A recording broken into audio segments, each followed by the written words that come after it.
Minister, from previous years, the amount of money being allocated to school meal scheme has been increasing year on year, which sounds like a good thing. But if you look into it, the number of schools availing of it has actually been reducing over those years, which means a smaller amount of children are actually getting those school meals. And that could be because there's an increase in the cost of the scheme, etc. What I'm looking to find out from yourself is what's happening. Is the amount of money being given to school meals increasing? Is the number of schools achieving it increasing? Is the number of children achieving it increasing?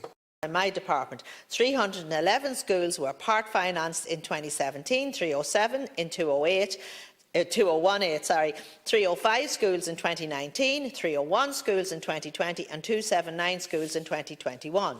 The School Meals Local Project Scheme is financed by my department.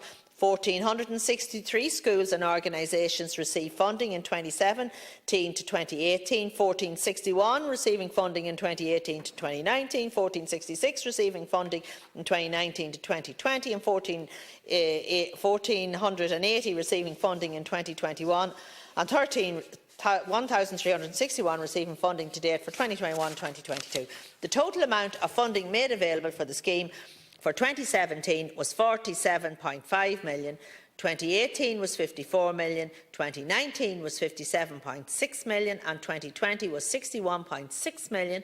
For 2021 it was 65.1 million and for 2022 68.1 million.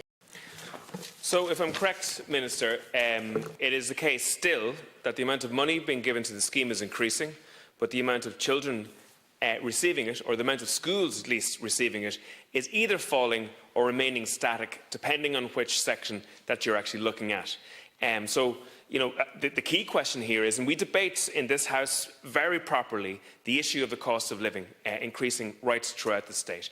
So there's an issue, obviously, with regards to inflation in terms of the inputs to that school meal. So more money goes actually less distance in terms of meeting the needs of young children in those schools. And I actually think at a time now we're seeing much more need for that service. We're seeing families really squeezed with the cost of living across the country. Today, right through Ireland, there are young children who are going to sleep hungry. That has an enormous effect on many aspects of their lives.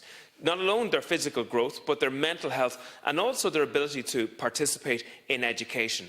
What we really need here is a commitment from your government to say not only is the level of money going to increase into the scheme, but the numbers of children availing of this scheme and the numbers of schools availing of the scheme will also increase. Thanks, Deputy. Can I just say I'm absolutely committed to the schools meals programme. Was operating out in my office in Trim because it was out of location, without a location to operate from. It was shockingly sad to see young children and their parents queue outside the Aontú office in Trim for food on a daily basis. The fact that food banks actually exist in today's world in Ireland is incredible. Many of them sprung up during the last economic crash. But actually, they didn't go away. They've actually been functioning since. And in many cases, those food banks will tell you they're busier than ever, Minister. So one of the tools that we need to focus on, absolutely, we need to deal with the cost of living crisis for everybody. But we do need to prioritise certain sections of society. And one of those sections of society has to be children living in poverty. And there's a significant element of children living in poverty. And from the numbers that you read out here today, it was very clear that the money going into this is increasing, and that's to be welcomed. But the numbers of schools covered by all of these programmes that you're running hasn't increased at the same level. And it's that level of reach that we need to get to make sure that no child goes to bed hungry in this country anymore.